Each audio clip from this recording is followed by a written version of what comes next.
প্রিয় দর্শক, আমরা দেখতেছি এখানে একজন লোক কাজ করতেছে ফানের পরে। আমরা ওনাকে দেখে অনেক দূর থেকে আসছি কিছু কথা জিজ্ঞাসা করার জন্য। ফান কিভাবে তৈরি হয়, কিভাবে বেচা কিনা হয়, এই জন্য আর কি। তো চলুন আমরা ওনার কাছে যাই। কি অবস্থা দাদা, ভালো আছেন? হ্যাঁ, আছি ভালো। কি করেন? এই পানির পরে কথা বলি। লতা বানতেছেন? হ্যাঁ,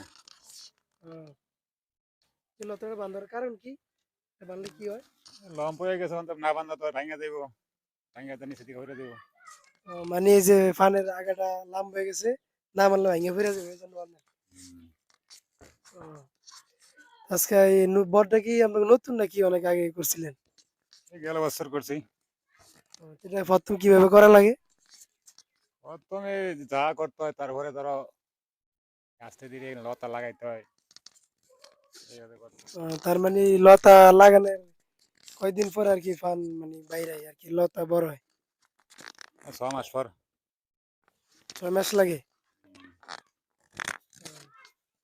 প্রিয় দর্শক, আমরা দেখতেছি উনি বলছেন এই ফানটা যে সময় উত্তোলন করে প্রথম, এই ফানটা যে সময় প্রথম উত্তোলন করে এর রোয়ার পরে 6 মাসের ভিতরে এই ফানটা এরকম হয়।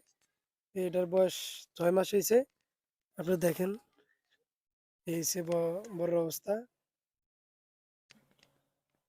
6 মাস হয়েছে আপনার এই বড়র বয়স।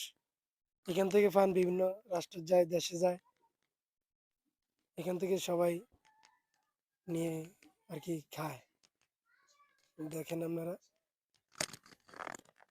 তো ঠিক আছে দর্শক, সবাই ভালো থাকবেন। আসসালামু আলাইকুম। আজকে ভিডিও এই পর্যন্ত। সবাই পাশে থাকবেন, সাবস্ক্রাইব করবেন চ্যানেলটা, লাইক করবেন, শেয়ার করবেন। আল্লাহ হাফেজ, সবাই ভালো থাকবেন।